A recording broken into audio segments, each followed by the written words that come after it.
Vamos para o momento então da palavra. Nós vamos dar uma pausa hoje na nossa série de panoramas bíblicos e vamos hoje estudar um texto específico.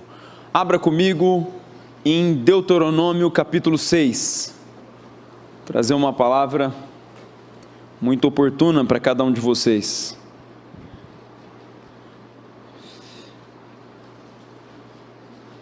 Deuteronômio capítulo 6, quinto livro da Bíblia, livro de Deuteronômio capítulo 6, vamos ler a partir do verso 1. A palavra de Deus diz o seguinte: Estes, pois, são os mandamentos, os estatutos e os juízos que mandou o Senhor teu Deus, se te ensinassem, para que os cumprisse na terra que passas para a possuir, para que temas ao Senhor teu Deus e guardes todos os seus estatutos e mandamentos que eu te ordeno, tu e teu filho e o filho do teu filho, todos os dias da tua vida, e que teus dias sejam prolongados. Ouve, pois, ó Israel, e atenta em os cumprires, para que bem te suceda e muito te multipliques na terra que manda leite e mel, como te disse o Senhor, Deus de teus pais. Ouve, Israel, o Senhor nosso Deus é o único Senhor. Amarás, pois, o Senhor teu Deus de todo o teu coração, de toda a tua alma e de toda a tua força. Estas palavras que hoje te ordeno estarão no teu coração. Tu as inculcarás a teus filhos e delas falarás assentado em tua casa e andando pelo caminho e ao deitar-te e ao levantar-te. Também as atarás como sinal na tua mão e te serão por frontal entre os olhos. E as escreverás nos umbrais de tua casa e nas tuas portas. Só até aí, curva sua cabeça, feche seus olhos e vamos orar mais uma vez. Senhor, é sempre com muito temor que nós nos achegamos diante de Ti, reconhecendo os nossos pecados, as nossas limitações e o quanto nós somos fracos e débeis para entender as Suas santas palavras e muito mais ainda para colocá-las em prática. Pela misericórdia do Senhor, que mais uma vez nós clamamos para que o Teu Espírito aplique essas palavras em nossos corações, e não somente aplique-as no nosso coração, mas que nos dê Ele condições de cumprirmos cada um desses detalhes da Tua palavra. Senhor, como nós temos sido atacados nestas áreas aqui. Esses textos dizem respeito à ordem que o Senhor deu, para que o povo de Israel, na figura dos seus pais, no cargo de pais, pudessem passar a Tua palavra, ensinar os filhos e os filhos dos filhos, e assim a Sua palavra passasse de geração a geração. As próximas gerações são um dos principais alvos de Satanás, e nós muitas vezes nos esquecemos disso. Nós muitas vezes deixamos passar tantas questões necessárias, tantas ordens e mandamentos que o Senhor nos deu para nós ensinarmos às próximas gerações. Nós somos tão deficientes nessas áreas. Ó Senhor, por favor, nos ajude.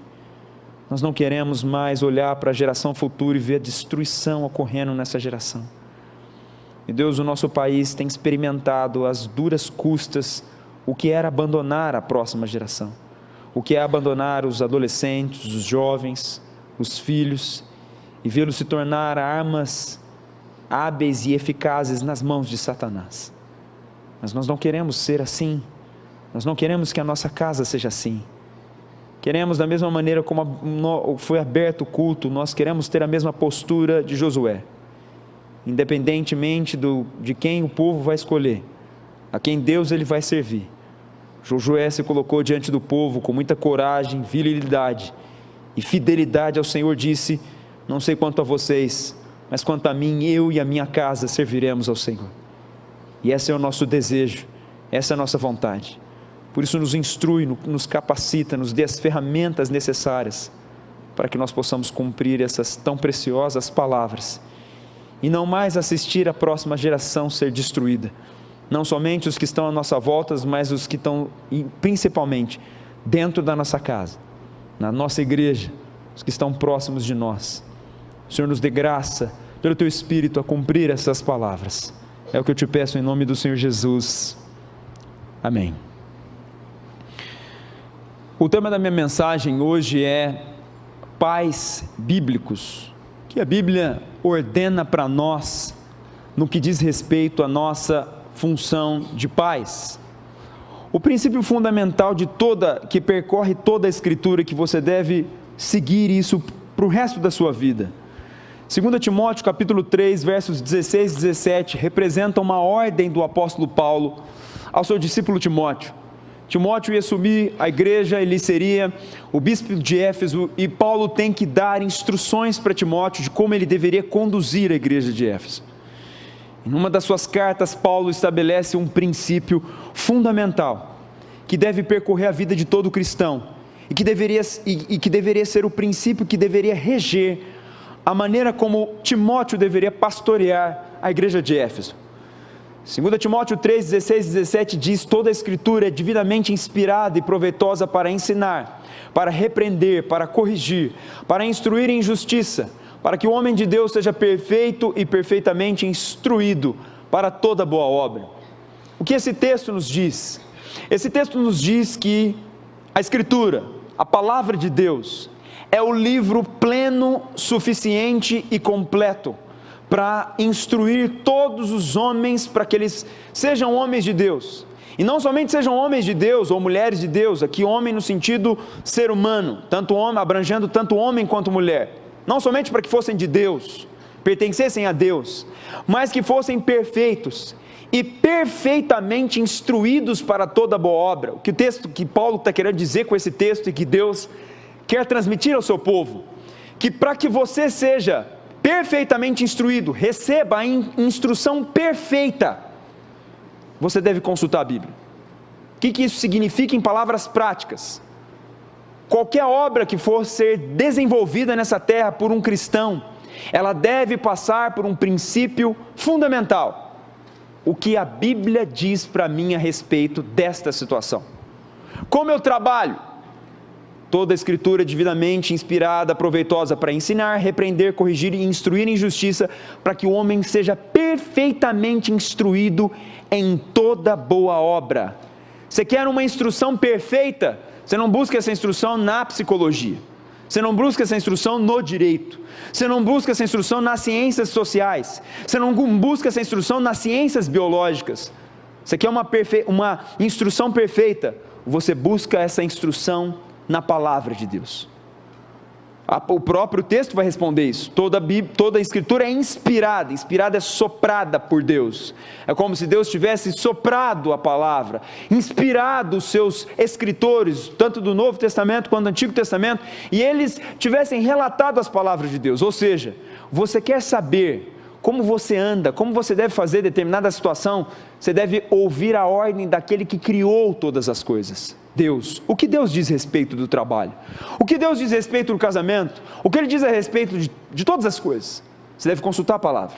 E é isso que Timóteo falava. Então a Bíblia, a palavra de Deus, é o manual a fim de que sejamos perfeitamente instruídos diante de Deus. E somente por ela nós poderemos obedecer à vontade de Deus. Sendo assim, diante de toda e qualquer circunstância em nossa vida, nós devemos recorrer aos princípios que revelam a vontade de Deus em sua palavra. Nesse sentido, como é ser um pai ou uma mãe bíblico? Você já parou para se perguntar ou se questionar? Como que você deve exercer o seu papel de pai ou seu papel de mãe? Aí você vai consultar que tipo de livro? O que a psicologia fala sobre a criação dos filhos? O que a história fala sobre a criação dos filhos? Ou eu vou consultar aquele que criou o ser humano, aquele que criou a instituição chamada família? Pois bem, aquele que criou uma instituição chamada família, que criou o que é casamento, que criou o que é pai e que criou o que é mãe, ele tem um manual hábil, suficiente e pleno para nos ensinar como nós devemos exercer ofício de tamanha responsabilidade. Como eu disse a vocês, Deus formou a família. Gênesis 2:24, ele vai falar da criação do homem e da mulher, de Adão e Eva. E ele ordenou que Adão e Eva fossem fecundos, se multiplicassem e enchessem a terra. Isso é em Gênesis 1, 28. Quando ele cria Adão e Eva, e ele ordena que eles fossem fecundos e se multiplicassem, ele estava trazendo uma ordem que era dessa maneira que a terra seria populada, através da instituição chamada família. Então nós temos aquela frase clássica, o princípio clássico de Gênesis. Então deixará o homem o seu pai e a sua mãe, e unir-se-á a sua mulher, e os dois se tornarão uma só carne. Essa é a família segundo a ordem, segundo as regras e segundo os princípios que Deus estabeleceu, composta por um homem e por uma mulher, e que tem uma ordem sobre essa família, um mandamento dado por Deus sobre essa família, sobre essa instituição: multiplicarem, serem fecundos, terem filhos nessa terra. A família, então, está muito claro pelo livro de Gênesis, que foi um órgão criado e sustentado por Deus. A família, ela é a base de toda a sociedade. É através da família que a sociedade se expande. É através da família que a cultura é solidificada dentro da sociedade. E é através da família que os indivíduos são formados. Pelo menos é através da família que os indivíduos deveriam ser formados. Em virtude disso, em virtude da família ser a base da sociedade, ser a base pela qual você torna uma cultura sólida, ser a base pela qual você forma um indivíduo, sem dúvida nenhuma, a família vai ser um dos principais alvos de Satanás, do nosso arquirrival, do nosso grande inimigo nessa terra. Sem dúvida, ela é a entidade mais atacada por Satanás. Você vê isso nos filmes, nas novelas, nos livros, nos desenhos animados, no YouTube. Isso está espalhado por tudo quanto é lugar hoje, no que diz respeito à formação e no que respeita à informação. Os filmes atacam a família, os livros, são produzidos milhares de livros diariamente, doutrinando mentes e corações, atacando a família.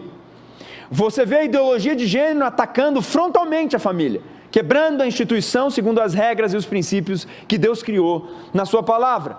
Então, sem dúvida nenhuma, ela vai ser a entidade mais atacada por Satanás. Satanás, ele ataca a geração de agora, sem dúvida nenhuma, todos nós sofremos o ataque. Mas Satanás é um ser que já está na terra há milhares e milhares de anos. Ele já observa o ser humano há milhares e milhares de anos. Satanás foi o ser responsável por derrubar Noé, por derrubar Elias, por derrubar Paulo, por derrubar cada um desses homens. Derrubar como? Através do pecado. Todos esses homens caíram. O único ser que Satanás não conseguiu derrubar foi o Senhor Jesus Cristo, que era 100% homem e 100% Deus. Todos os outros, homens que são usados como exemplo, homens que nós admiramos em relação à sua fidelidade a Deus e ao seu exemplo de fé, todos eles foram atacados por Satanás, e Satanás conseguiu sair vitorioso. Como então esse ser pensa, como esse ser age, como esse ser tem a sua estratégia? Ele olha a nossa geração agora, mas ele está olhando para o futuro. Então, se ele vê você um cristão forte, um cristão sólido, ele já não pensa mais tanto em você, ele pensa o que ele pode fazer com a sua família, o que ele pode fazer com os seus filhos. Uma das gerações que Satanás mais vai atacar nessa igreja, além da geração que já está estabelecida, mas que já foi formada por Deus, já tem a sua maturidade, ele está preocupado agora principalmente com a geração futura, com os meus filhos, com os seus filhos, que no dia de amanhã serão os oficiais, serão os ministros de louvor, serão os pastores, serão os missionários, que ocuparão as cadeiras dessa igreja.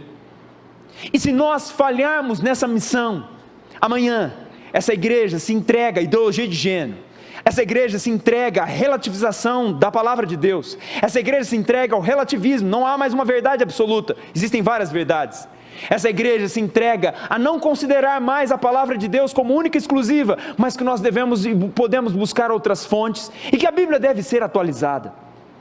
Amanhã todos esses ataques que são desferidos hoje, e que se nós não atentarmos e não tomarmos muito cuidado com a educação dos nossos filhos hoje, amanhã, essa igreja não é mais uma igreja, não tem mais a possibilidade de se tornar uma igreja histórica, mas está fadada a cair no fracasso e se afastar totalmente dos caminhos de Deus.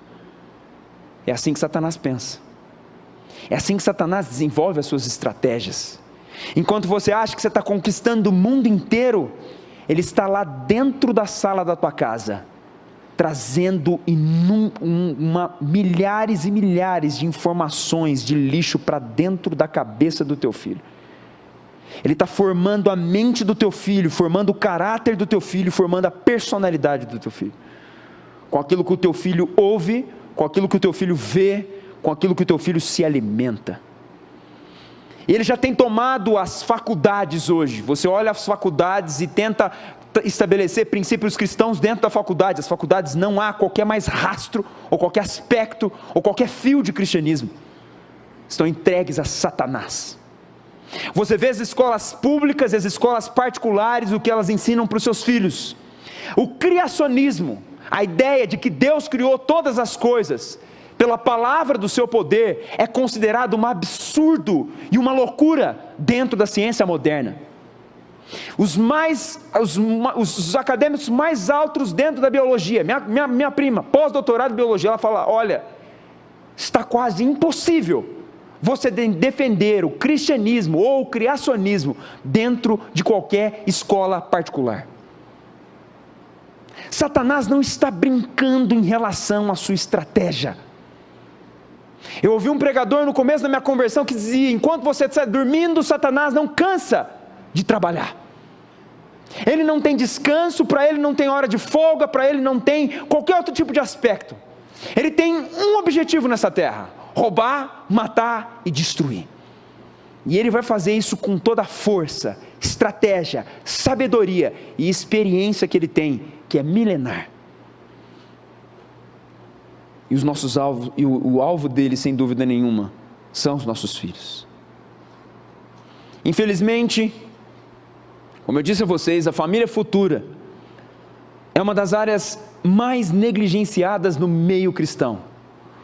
O excelso, sublime papel de pai e de mãe tem sido um dos papéis mais negligenciados dentro da igreja brasileira.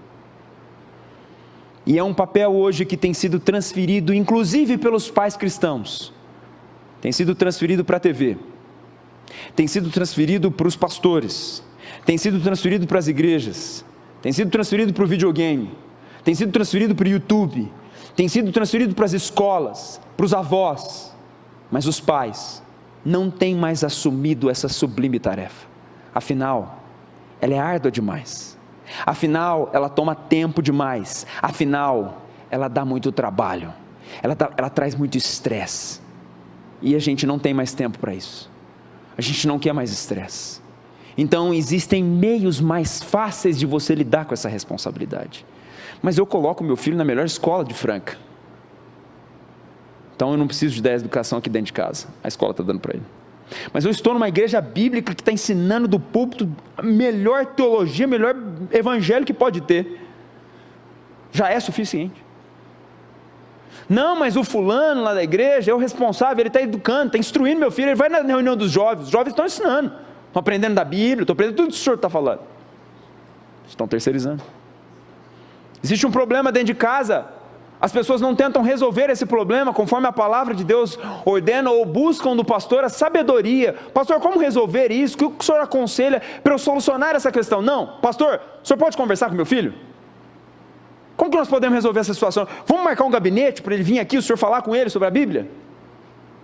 Nós estamos terceirizando uma responsabilidade que é somente nós. Vou te dar dados agora, para não dizer que eu estou na falácia, eu estou jogando informações aqui da minha cabeça. Esses dados meus estão bem desatualizados, porque eu não consegui achar os atuais. Esses dados que eu estou te falando é de 2001 e 2002. Ou seja, já estou 10 anos desatualizado. Mas olha isso aqui. Se isso aqui está desse jeito em 2001, passado 10 anos, isso aqui deve ter triplicado e já deve ter alcançado quase os 100%. De acordo com um relatório apresentado pelo Comitê Executivo da Convenção Batista do Sul, é uma rede de igrejas batistas dos Estados Unidos, de 70 a 88% dos adolescentes que se dizem cristãos, que frequentam igrejas protestantes, deixam a igreja no seu segundo ano de faculdade.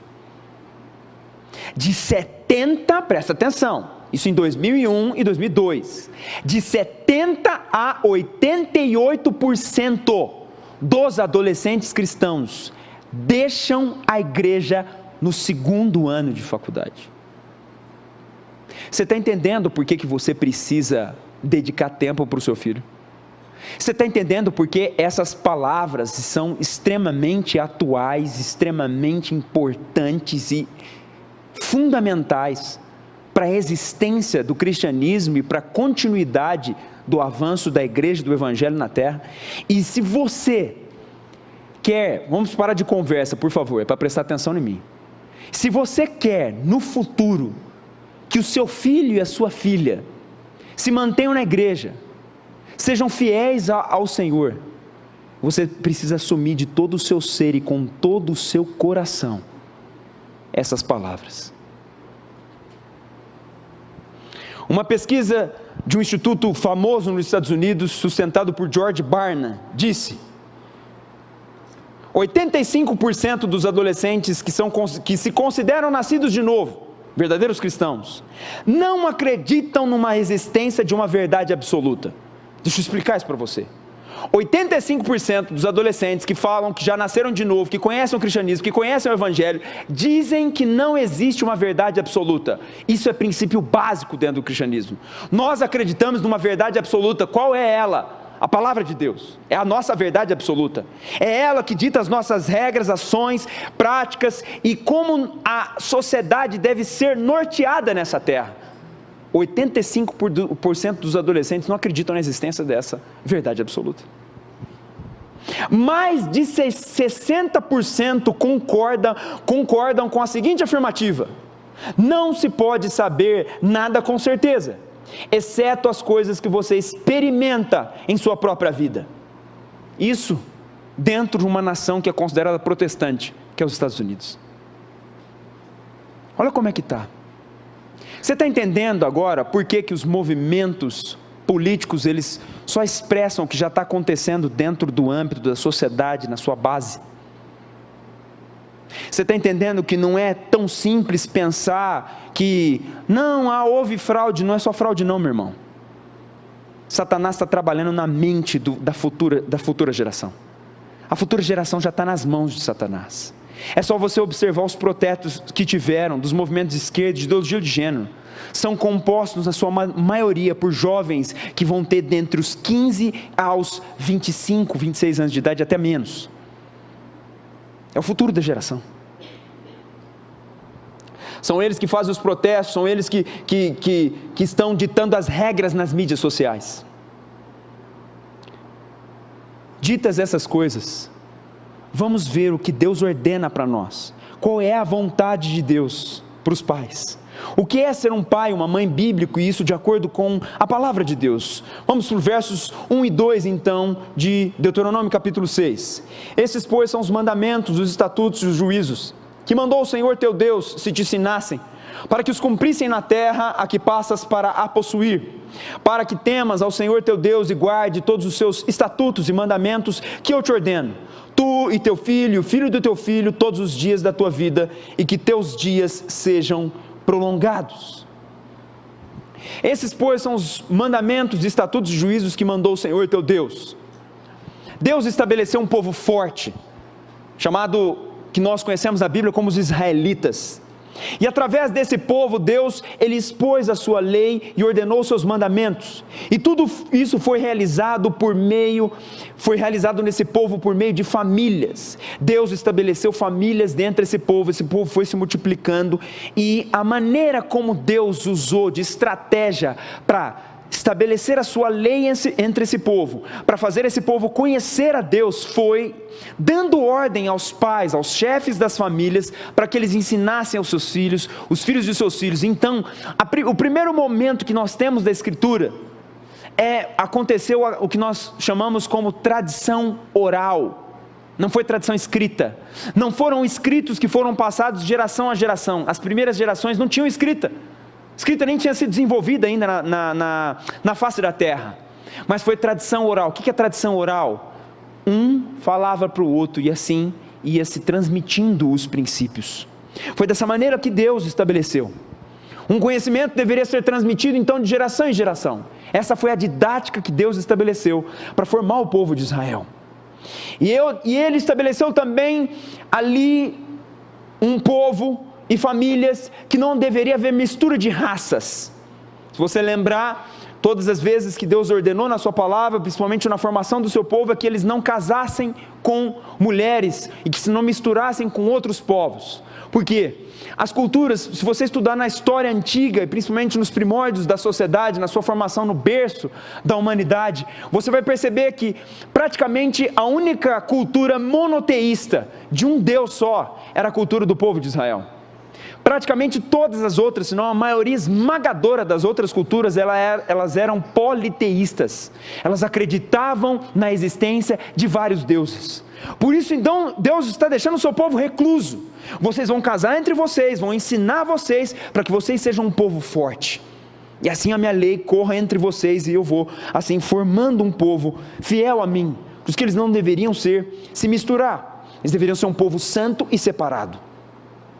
Deuteronômio capítulo 6, a palavra deutero é repetir, nomos lei, repetição da lei significa. E Deuteronômio, o livro de Deuteronômio, ele representa as instruções finais de Deus por intermédio de Moisés para o povo de Israel, antes dele entrarem na terra de Canaã. Essas palavras de Moisés então foram dirigidas para um grupo que estava prestes a ocupar uma terra de pagãos, de gentios, que não conheciam a Deus e, pelo contrário, adoravam falsos deuses. Ou seja, Deus está preparando o seu povo, reforçando a sua lei, reforçando os seus mandamentos, seus estatutos, suas ordens dentro do seu povo, preparando eles para o ataque que eles sofreriam em relação à fé cristã. Eles eram cristãos, eles seguiam um Deus só, mas eles iam invadir uma terra agora dominada por falsos deuses. Deus então tinha que preparar esse povo. Da mesma maneira como Deus estava aqui repetindo essas leis, preparando o seu povo para entrar nessa terra, nós precisamos preparar os nossos filhos desesperadamente para a próxima geração. Às vezes você não vai ter condições de colocar o seu filho num determinado colégio.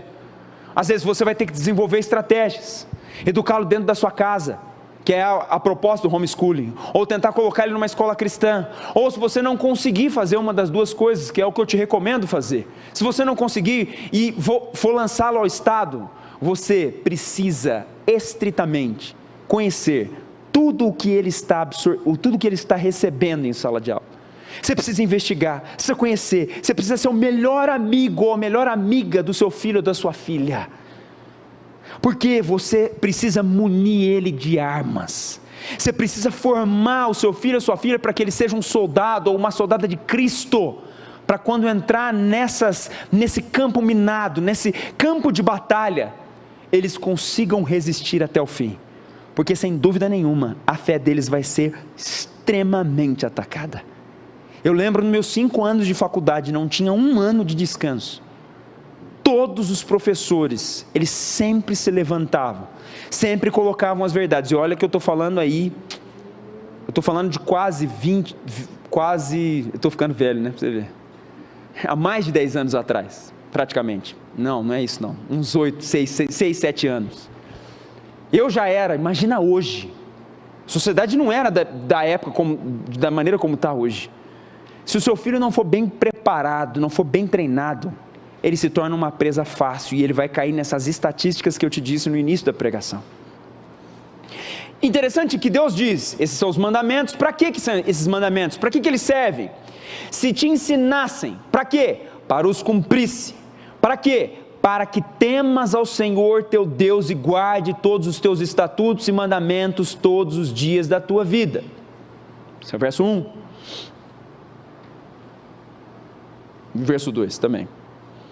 A ordem divina então para os israelitas era que fosse ensinada a lei de Deus para o povo, a fim de que eles temessem a Deus e guardassem os seus mandamentos todos os dias das suas vidas.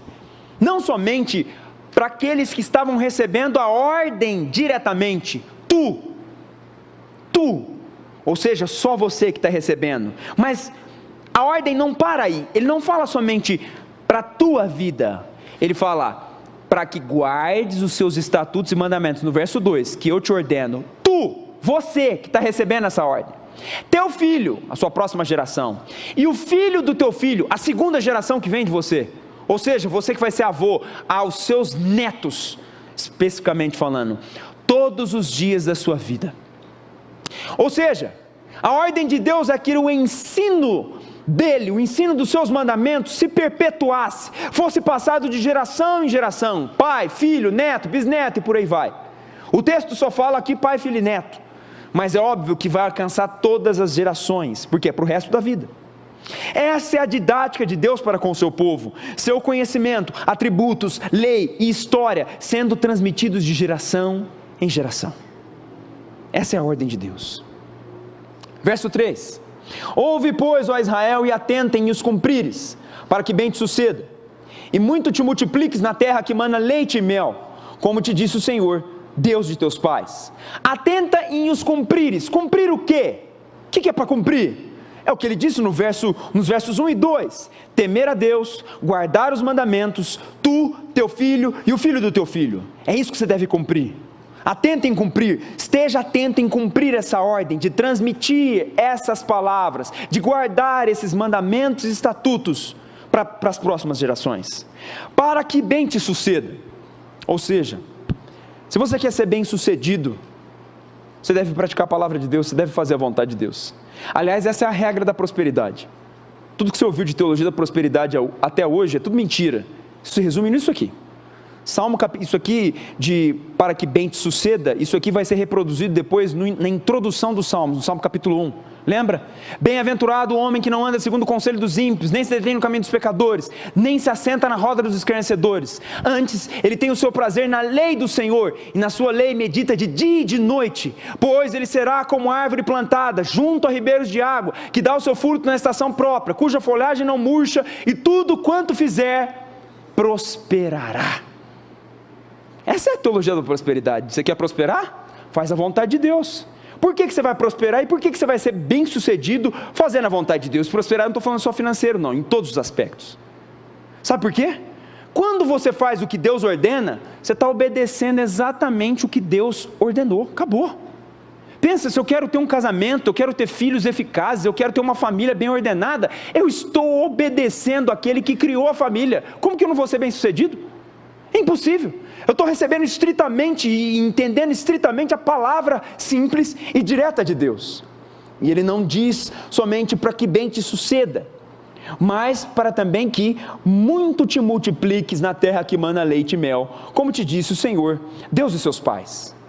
A ordem de Deus para os israelitas era para que eles se multiplicassem, tivessem mais filhos. Essa também foi a ordem de Deus quando eles estavam cativos na Babilônia. Jeremias 29:6 diz, quando eles estão dentro da Babilônia, durante um período de cativeiro, um período caótico na história de Israel, debaixo do juízo de Deus, 70 anos de escravidão. Olha a ordem de Deus por meio do profeta Jeremias para eles: toma as esposas e gerai filhos e filhas, tomai esposas para vossos filhos e dai vossas filhas a maridos, para que tenham filhos e filhas, multiplicai-vos aí e não vos diminuais. O que significa isso aqui? A ordem de Deus para o seu povo, inclusive para quando eles iam entrar nessa geração aqui, era o quê? Se multiplicam, tenham filhos e mais filhos.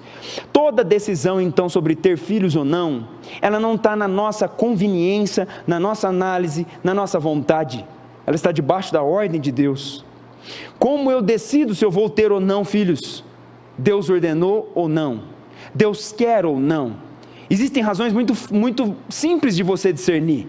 Existem impossibilidades biológicas, problemas de risco genético ou coisas afim. Isso aí já está muito claro, que é uma decisão de risco, pode prejudicar toda a sua vida por uma situação como essa. Fora isso, problema financeiro é motivo para parar de ter filho? Não. Mas o mundo está acabando, a guerra no Iraque, guerra na Ucrânia, eu não sei o que lá, é motivo para eu parar de ter filho? Não. Tá fácil para mim, né? Acabei de ter, né? Aí fica facinho. É o fim dos tempos, não dá para ter filho nessa época. Jeremias 29:6, ele dá a ordem para um povo que estava debaixo de 70 anos de escravidão: toma filho, vai, multiplica. Então essa é a ordem para nós. As famílias de Israel sempre eram famílias muito grandes, e essa ordem de Deus de Gênesis, ela nunca foi cortada. Então tome muito cuidado, você e sua esposa, quando vocês vão decidir sobre ter ou não ter filhos. Entenda, isso nunca deve passar pelo critério da conveniência. Convém a mim, é agradável para mim ou não? Não, deve passar pela ordem divina estabelecida nas Escrituras. E foi assim que os grandes cristãos, as grandes gerações de cristãos, elas estabeleceram forte cultura dentro da sua sociedade. Os puritanos, eles tinham muitos filhos. Por quê? Porque eles sabiam que uma das melhores maneiras deles deixarem uma semente nessa terra era se multiplicando. E sobre isso eu falo uma coisa muito interessante, né? Só para quebrar o gelo aqui, porque senão fica muito tensa a mensagem. Eu estava lá, né, com a minha filha, né, felizão essa semana, no corredor do hospital, e eu era quarto conjugado, então a Nélia estava dentro do quarto, eu estava fora, estava limpando o quarto lá, de repente vai chegar outra família para entrar no quarto também. Eu estou vendo o pai vir ali com a criança, né, e eu todo orgulhosão, né, falou, seu é o primeiro filho? Ele, não, é meu quinto. Eu fiz até amizade com ele, vamos ver se no futuro eu trago ele na igreja, ele é esposo dele, já mandei eles para o colégio, já está quase inscrito já. Mas isso é para mostrar para você que até a sociedade aí fora, alguns, pela graça de Deus, entendem essa ordem e praticam essa ordem. Eu achei ali, né, que eu tinha 3, né, aí de repente vem 5, falei, mas amém, né? Verso 4, ouve Israel, o Senhor nosso Deus é o único Senhor, nosso Deus é o único. Primeiro, o que o povo de Israel precisava entender? Eles deveriam entender que Deus era monoteísmo, e não como em outras nações que possuíam vários deuses. É único no sentido de ser trindade, em 3, que se manifesta em 3, ele é exclusivo, não há outro como ele. Assim, os atributos de Deus devem ser ensinados: Espírito, pessoal, onipotente, onipresente, onisciente, amor, santo, justo, imutável, fiel, verdadeiro, soberano. A ordem de Deus para que as gerações futuras soubessem disso também. Ouve Israel, nosso Deus é o único. É o que você deve ensinar para os seus filhos. Eu lembro, meu filho, quando ele, porque isso está bem na personalidade masculina, principalmente, eles são afetos a essas coisas, né? Graças a Deus, pelo menos. E ele, pai, porque o Hulk não sei o quê, não sei de onde ele viu o Hulk, mas ele viu, não sei como. Pai, o Hulk não sei o quê. Filho, Deus destrói o Hulk ele não precisa nem soprar no Hulk. Só dele pensar, o Hulk desaparece. O que eu estava fazendo de uma forma muito simples com meu filho? Ensinando para ele sim, filho, não existe ninguém. Tudo que você conhece de mais forte nessa terra, nada disso não chega nem próximo do que é o nosso Deus. Ele é único, meu filho. Não existe nenhum tipo de super-herói, nenhum tipo de ciência, nenhum tipo de aspecto nessa terra que vai se comparar à grandeza e à exclusividade que o nosso Deus tem. Então, o povo de Israel aqui, pela ordem de Deus, deveria ensinar isso para as próximas gerações. Deus é único. É o único que tem todos os atributos que a palavra de Deus nos diz. É o único que é 3 em 1. É o Pai, o Filho e o Espírito Santo. É o único Deus verdadeiro em toda a terra. Os nossos filhos precisam entender isso. As próximas gerações precisam aprender sobre isso. E não somente isso. Ele não somente é o único, mas ele é o único Senhor. Ele não fala somente que ele é o único, mas ele é o único Senhor. O que isso significa? Ele é o único soberano. Ele é o único que governa a tudo e a todos. Ele é o único que conduz todas as coisas pela palavra do seu poder. E ele é o único diante de quem todos os joelhos se dobrarão, tanto no céu, na terra ou debaixo da terra. Essas palavras precisam ser ensinadas diariamente para os nossos filhos. Eles precisam entender a grandeza, a exclusividade, o poder e o quanto nosso Deus está muito acima de tudo que eles podem olhar, imaginar ou penetrar no coração deles.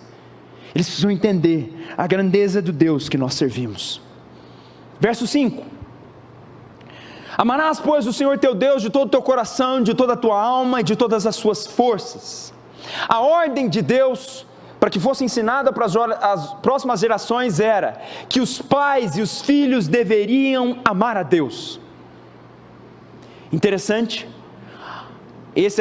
essas palavras que eu estou dizendo para vocês são as palavras do Shema Israel, são as palavras que o Israel deveria ouvir de tempos em tempos, são as palavras mais famosas, os mandamentos mais famosos, as instruções mais famosas que o povo de Israel deveria conhecer, e uma delas é essa: você não deve fazer o seu filho conhecer somente a Deus, você não deve, preste atenção bastante nisso, você não deve fazer ele conhecer teologia somente, conhecer a Bíblia somente, você deve ensinar o seu filho a amar a Deus. Amar a Deus não é algo que você vai conseguir ensinar com palavras, amar a Deus você vai somente conseguir ensinar com ações. Se o seu filho ouve de você todos os dias, mas eu amo a sua mãe, ou amo a sua mãe, mas na hora que a mãe pede um favor, você não pode atender, mas você não tem tempo para essa mãe, mas no nervosismo você fala palavras de baixo calão ou distrata ela com palavras. Se o seu filho observa isso, sabe o que ele começa a entender? Ou ele começa a ter um conceito errado de amor, ou se ele já sabe o que é amor, ele começa a perceber que na verdade não existe amor entre você e a sua esposa, porque o que você fala com as suas palavras não transmite a realidade da maneira como você age, ou as suas atitudes não transmitem o peso das suas palavras. Agora eu pego você, isso aqui também diz respeito a Deus. É impossível você ensinar o seu filho sobre amar a Deus, se você não pratica o que é amar a Deus. Se você ama a Deus, todos os dias o seu filho deve testemunhar você falando com esse Deus. Se você ama a Deus, todos os dias você vai mostrar para o seu filho o cuidado, a cautela, o temor, a reverência e a necessidade de meditar em cada palavra dele, porque você vai ensinar para o seu filho que a única maneira de agradar o seu Deus é observando tudo o que ele disse na sua palavra. A ordem para Israel, olha como é que Deus ele é muito sábio, não era uma ordem para que eles conhecessem o conceito de conhecer a Deus. Deus sabia o que o povo precisava entender e o que as gerações futuras precisavam ter nos seus corações. Eles precisavam amar a Deus. Amar a Deus não é conceito, meu irmão. Amar a Deus é coração. É um coração que pulsa por Ele. É uma ansiedade para encontrá-lo. Isso aqui é uma questão que você mostra que você ama a Deus. Quando você vem aqui e o seu filho está crescendo do seu lado, e ele percebe você trocando o culto por uma atração qualquer, ou por um cinema, ou por um cansaço, ou por uma doença qualquer. Não estou falando uma doença grave que te impossibilita de vir ao culto, isso não tem discussão, mas uma dor de cabeça, um encravado, problema corriqueiro que nós temos diariamente. Quando ele vê você trocando um jogo pelo culto, infelizmente, meu irmão, isso não é amor. Ele não vai entender então o que é amar a Deus. Para que o seu filho entenda o que é amar a Deus, eu e cada um de vocês precisamos amar a Deus em primeiro lugar. Ele precisa ver em nós esse amor. Ele não precisa ver que nós somos seres tão somente bitolados que seguem a Bíblia e estão na Bíblia e pronto, acabou. Não. Eles precisam ver doçura nas nossas palavras quando nós falamos de Deus. E infelizmente, isso não tem como fingir não. Se o pai e a mãe não tiverem uma cultura e uma vida diária de oração, você não transmite doçura de Deus nas palavras. Seu coração não pulsa por Deus. Você não tem aquele desejo de estar próximo para Ele. Então não espere que o seu filho ou as próximas gerações também tenham isso, porque eles vão ser, infelizmente, a sua cópia. Quer uma prova disso? Olha para a história dos reis de Israel. Como é difícil você ver uma geração rompendo outra geração. A maioria é assim. E ele seguiu os passos do seu pai. Foi ruim como seu pai foi. Não deixou de obedecer a Deus, não amou a Deus como seu pai foi, como seu avô foi, e por assim vai. Existem alguns acidentes em determinadas circunstâncias, quando Deus intervém em determinadas situações, mas a regra é essa: eles estão seguindo de geração em geração. E ele diz: amarás o Senhor teu Deus de todo o teu coração, de toda a tua alma, de toda a tua força. Amar de forma verdadeira, como eu disse, de coração e alma, não somente de aparência ou de palavras, pois é um amor de toda a tua força, envolve atos, envolve prática. Você está entendendo que se você não tiver uma rotina dentro da sua vida familiar, de cultuar a Deus, de adorar a Deus, de falar de Deus para os seus filhos, eles não vão amar a Deus amanhã. Não adianta você estar aqui amanhã chorando no pastor, para a igreja, onde eu errei. Você errou nesses fundamentos. Você quer que seu filho ame a Deus, ame a Deus também. Você quer que seu filho ore, ensina para ele orar, põe ele do teu lado, dobrado de joelhos para ele orar. Ensina para ele que as respostas você consegue, não batalhando nessa terra, sim, batalhando, mas sobretudo, orando em primeiro lugar. Quando acontece um problema na igreja, põe ele de joelhos: filho, vamos orar, porque a igreja está precisando disso. Um irmão está doente, nós precisamos orar para Deus atender. Ele vai começar a entender a necessidade de estar constantemente diante de Deus. Ele vai começar a entender a necessidade de estar constantemente solicitando a ajuda de Deus. Ou no dia que não precisar nada: filho, vamos dobrar os joelhos hoje só para agradecer o principal fato de nós existirmos: Cristo ter ido na cruz do Calvário para morrer pelos nossos pecados. Todo dia você deve falar isso para os seus filhos. Sabe por quê? Um cristão que ama a Deus, ele nunca esquece disso. Ele nunca esquece da cruz. Ele nunca esquece do sangue derramado na cruz. Como os filhos viverão no futuro? O seu amor a Deus servirá de testemunho para seus filhos, os quais entenderão que de fato você vive de forma verdadeira o que ensina e tem como verdade. Como os filhos viverão no futuro se eles em toda a vida passaram junto com pais, ao perceberem que seus pais, apesar dos seus ensinos, não creem em Deus da maneira como foi ensinados a eles? Pois a vida deles demonstra que eles não se importam com Deus, com o que Deus ordena na sua palavra. Como eu disse, a questão dos cultos, de priorizar outras atividades. Versos 6 e 7: estas palavras que hoje te ordeno estarão no teu coração, tu as inculcarás a teus filhos, e delas falarás assentado em tua casa, andando pelo caminho, ao deitar-te e ao levantar-te. Essas palavras estarão no teu coração. O que Deus está falando para quem está recebendo a ordem? Você deve viver essas palavras, elas devem sempre estar contigo, você deve constantemente meditar e pensar nessas palavras. Suas atitudes devem demonstrar o amor a Deus e se a sua fé é de fato verdadeira. E ele diz aqui: essas palavras que hoje te ordeno estarão no teu coração. O que mais, Deus? Tu as inculcarás a teus filhos. Sabe o que é inculcar no hebraico? Perfurar, ser perfurado, ensinar incisivamente, afiar. Deus está dando uma ordem para nós, pais: olha, perfura a mente do teu filho com a palavra. Vai diariamente, constantemente. E ele diz aqui, olha que interessante, você fala assentado, andando pelo caminho, ao deitar, ao levantar, ou seja, diariamente, todo momento. Vai catar o carro para ir para a escola, vai orando, vai ensinando para o seu filho que ele precisa introduzir Deus no dia dele.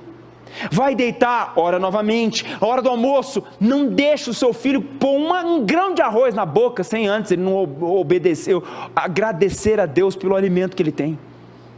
São essas coisas que vão formando a cultura dos nossos filhos e vão gerando neles reverência, temor.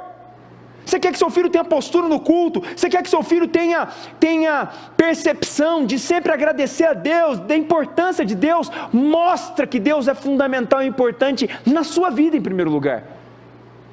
Essas palavras estarão no teu coração. Inculcar, inculte na mente, penetra no coração, seja cuidadoso, preciso.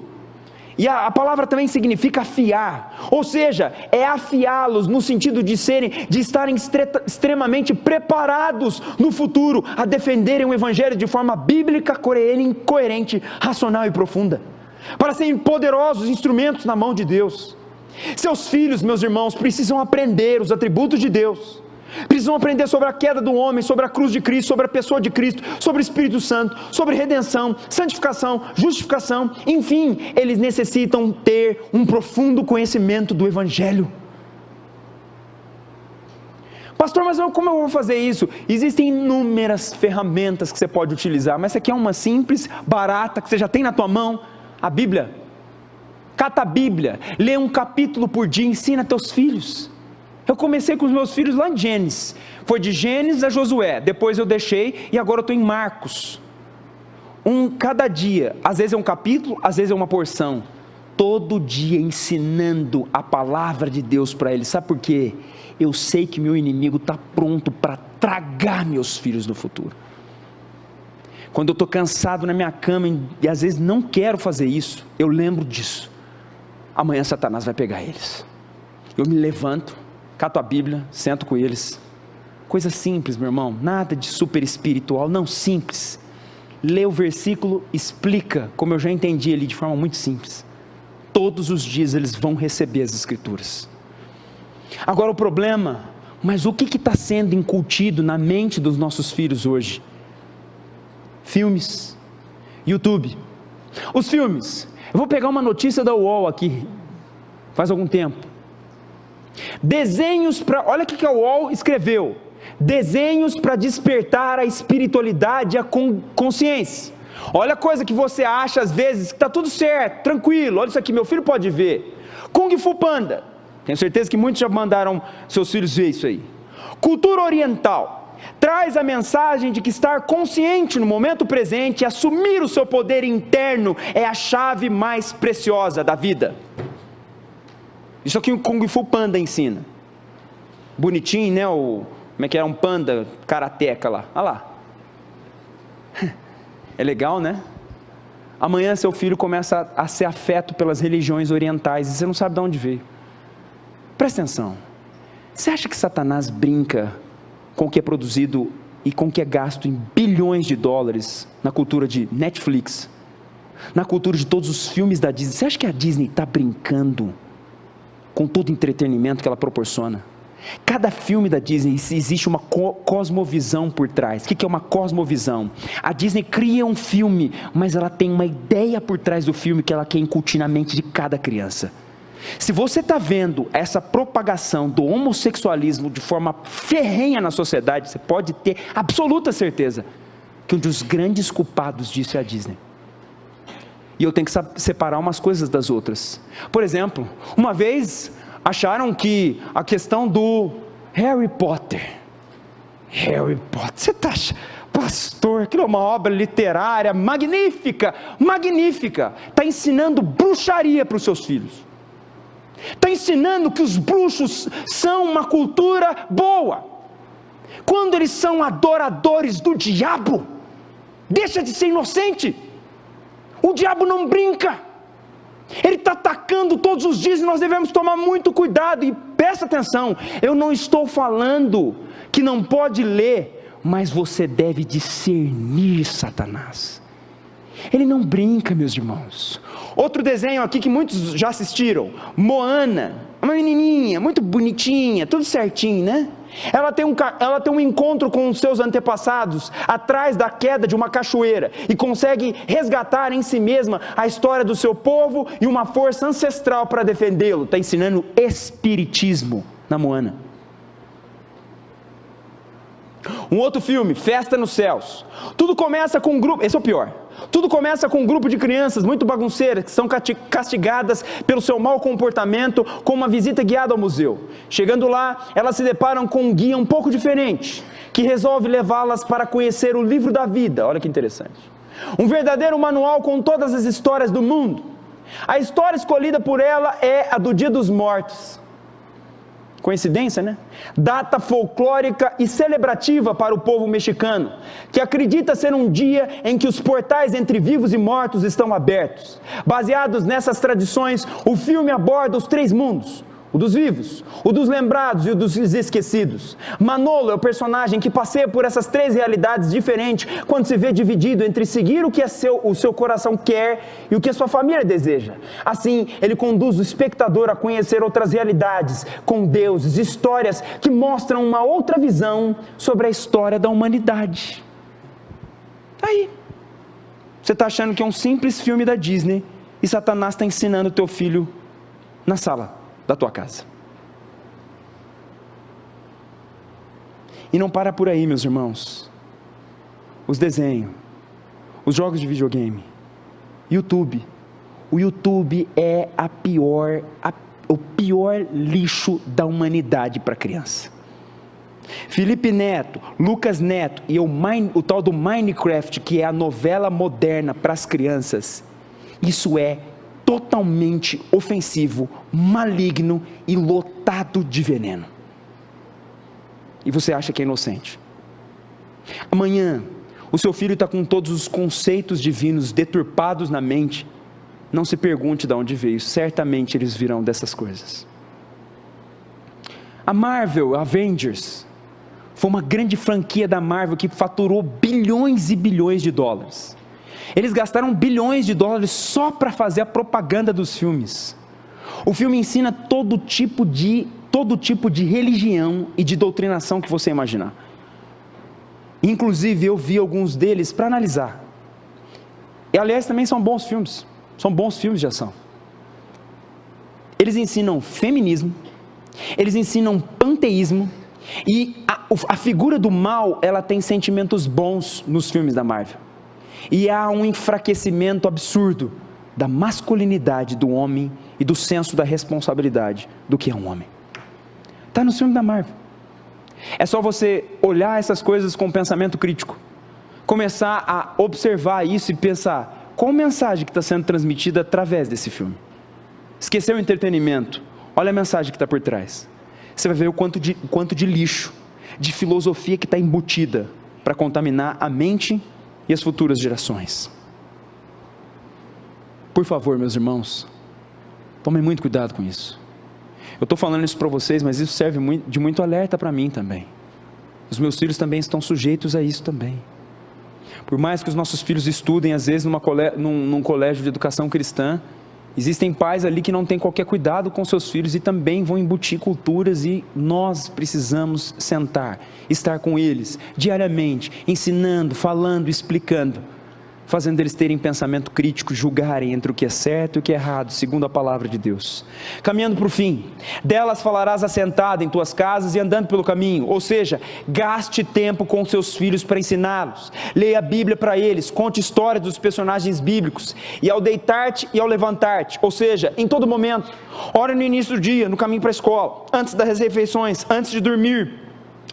Promova cultos no seu lar, pai, mãe, filho ou filhas. Culto de 20 minutos, uma oração inicial, 2 louvores, uma palavra de 5 a 10 minutos e uma intercessão. Todos os dias, espalhe, pregue, inculte a palavra na mente dos seus filhos. Qual que é o grave problema nosso hoje? Nós pensamos e presumimos que os nossos filhos são regenerados, por isso eles não entendem por isso muitas vezes não entendemos que é indispensável evangelizar eles. As pessoas pensam que os seus filhos nasceram bons, são bons. Eu já conversei com pais aqui dentro da igreja, que falam, não, mas meu filho, coitado, é um inocente. Inocente coisa nenhuma. Ele nasceu com um coração pervertido, dominado pelo pecado. Você não entendeu, seu filho não vai para o evangelho naturalmente, você vai ter que evangelizar eles. Eu estou pregando isso para vocês, para mim é fácil, meus filhos estão tudo com 5, 6, 7, 8 anos. E quando eles tiverem 15, 16, eu sei que eu vou enfrentar esse problema. Eu sei que uma hora meu filho ou minha filha vai sentar na minha frente e falar, eu não acredito no Deus que você está pregando. Eu estou sujeito a isso. Por isso que eu estou treinando eles desde hoje. Mas isso também não é garantia. Pode ser que mesmo fazendo isso, amanhã eles vão enfrentar essa realidade. Mas enfrentem essa realidade sem a minha negligência. Pelo menos eu cumpri aquilo que Deus ordenou na sua palavra. Olha que interessante, Christian Smith e o seu grupo de pesquisa na Universidade de Carolina do Norte. Nossa pesquisa sugere que as igrejas estão perdendo para a escola e para a mídia mídia no caso, aí televisão, YouTube, etc., em relação ao tempo e à atenção da juventude. As comunidades de fé conseguem um pequeno lugar ao fundo por um período muito limitado de tempo. A maioria dos adolescentes conhecem detalhes sobre personagens da televisão e popstars. Porém, muitos são bem vagos quanto a Moisés e Jesus. A maioria dos pais, com toda clareza, prioriza o dever de casa e os esportes sobre a presença na igreja ou em uma reunião da mocidade. Está vendo? Como é grave. Que essas palavras sirvam de alertas para que você mude isso aqui. O que ele está falando aqui em miúdos, em palavras simples. A igreja e o tempo dentro de casa está perdendo, nós estamos perdendo o nosso tempo com os nossos filhos. Eles estão sendo mais expostos às mídias, mais expostos à escola ou qualquer outra questão do que conosco. E muitas vezes nós estamos mais preocupados em dar uma boa educação, em dar o inglês, em dar o karatê, em dar não sei o que, em dar não sei o que lá, do que instruí-los espiritualmente. Quando nós sabemos que o mais importante é para onde a alma deles vai passar em toda a eternidade. Versículos finais, versos 8 e 9 diz: também as atarás como sinal na tua mão, e te serão por frontal entre os seus olhos, e as escreverás nos umbrais da tua casa e nas tuas portas. O que significa isso? Em palavras simples, era uma ordem de Deus aqui, para colocar sinais nas suas próprias casas que representassem toda a história do povo de Israel. E o que significa para nós isso? Em palavras muito simples, marque seu lar como um território cristão. Como assim, pastor? Espalhe quadros com versículos bíblicos, com personagens bíblicos. Regue o seu lar com músicas cristãs, para que a sua casa deve permanecer na memória dos seus filhos como um lar verdadeiramente cristão. Amanhã eles vão lembrar das músicas que eles ouviam no decorrer da sua atividade na sua casa. Amanhã eles vão lembrar daquela frase que eles sempre passavam durante toda a vida deles, e lá estava escrito algum versículo, ou alguma frase sobre oração, sobre vida com Deus, sobre a cruz de Cristo. Amanhã eles vão lembrar de um quadro, de um homem de joelhos. Amanhã eles vão lembrar de um Josué. Amanhã eles vão lembrar de um profeta Jeremias, de um Daniel. Que existem quadros que retratam essas histórias. Ou seja, marque o teu território. Da mesma maneira como o mundo tem tentado fazer isso com os nossos filhos, nós vamos fazer isso diariamente com eles, com todas as forças que nós temos. Quadros, músicas, filmes cristãos, culto no lar, orações. Assim nós estamos treinando os nossos filhos e colocando eles diante de Deus, da forma como Deus nos ordenou. Eu encerro essa mensagem com um alerta do puritano Cotton Mather, que diz: pais, se vocês primeiro não se tornarem piedosos, nada farão para que suas crianças o sejam. A não ser que você mesmo ande no caminho do Senhor, você será muito negligente em conduzir seus filhos a tal caminho. Ó pais, em nome de Deus, tomem conta das suas próprias almas miseráveis. Como devem essas pessoas desprezíveis fazer algo para as almas de seus filhos, se nunca fizeram nada pelas suas próprias? Ó homem, teus filhos estão moribundos de um veneno horrendo em seus intestinos, e foi tu que os envenenaste. O quê? Você não fará nada para socorrê-los. Teus filhos estão sendo lançados em um fogo devorador, e é por descenderem de ti que a labareda da vingança de Deus está assegurada a eles. O quê? Você não fará nada para livrá-los? Essas são as palavras do puritano Cotton Mather. E os puritanos foi uma das gerações que mais se preocupou com seus filhos. Foi uma das gerações que mais ensinou sobre os cultos no lar. Foi uma das gerações que mais ensinou sobre a importância de cuidar da próxima geração.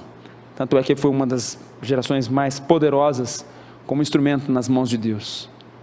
Que essas palavras, meus irmãos, sirvam de um profundo alerta para cada um de vocês. Eu te falo isso de todo o meu coração. Eu tremo diante dessas palavras, sem dúvida nenhuma, porque eu sei o peso delas, eu sei a responsabilidade delas. Que você assuma isso, você com seus filhos, no seu lar, nós precisamos urgentemente de cuidar dos nossos filhos e não deixar que a nossa próxima geração se perca nas mãos de Satanás. Feche seus olhos, curva sua cabeça. Vamos orar nesse momento.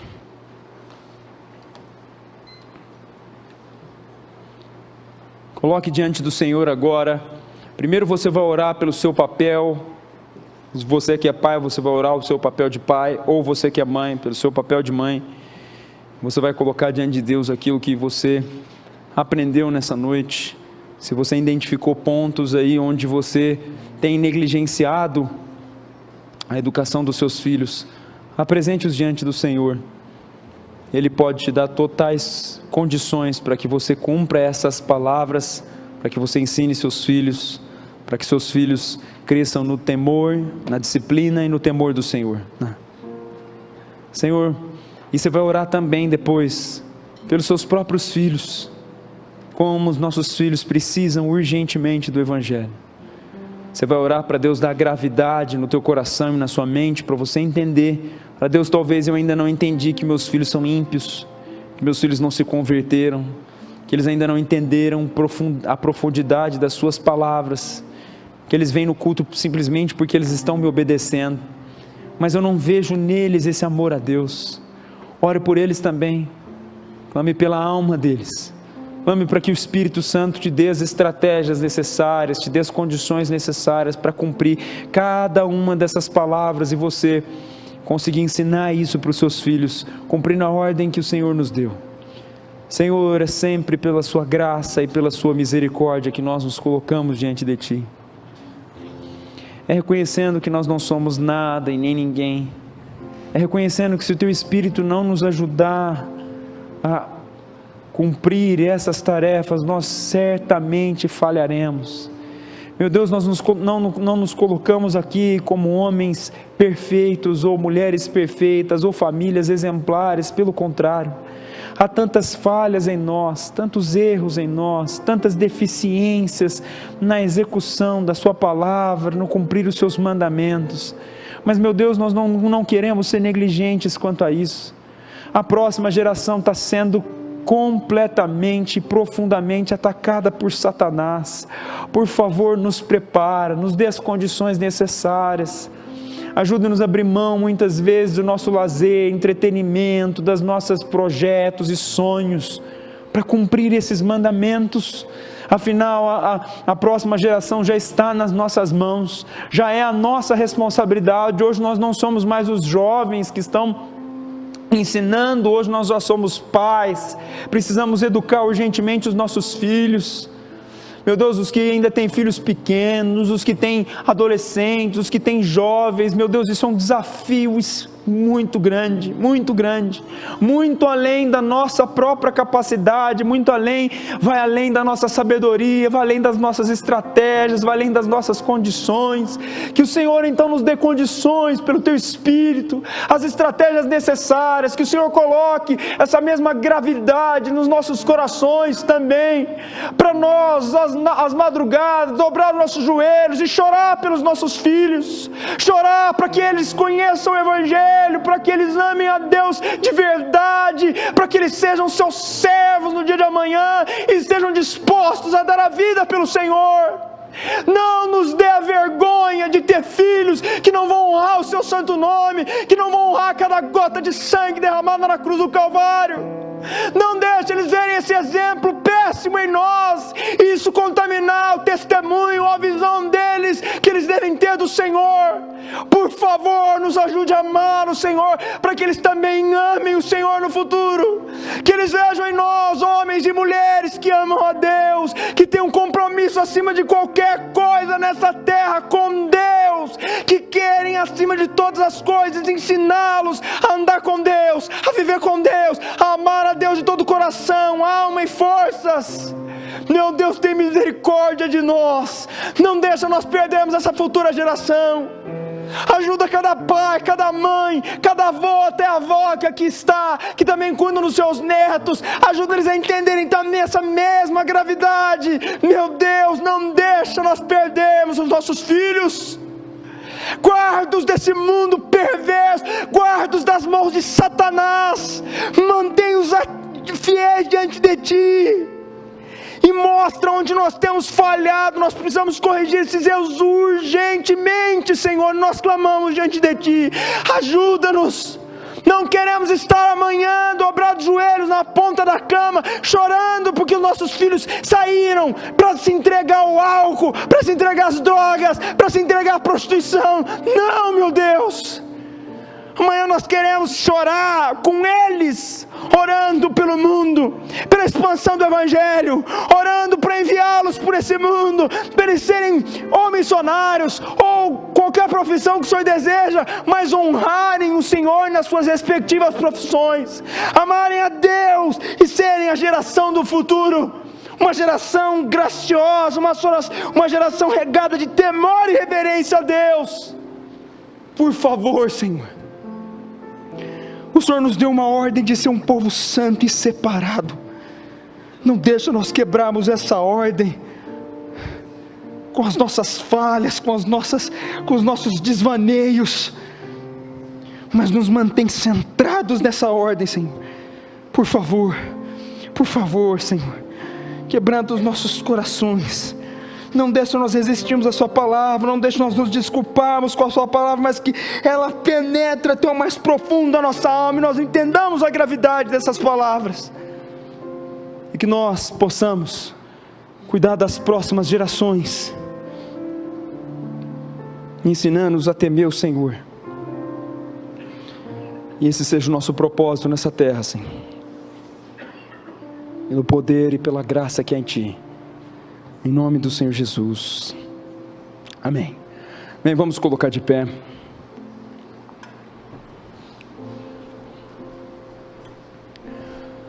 Nós teremos a janta agora, após o culto.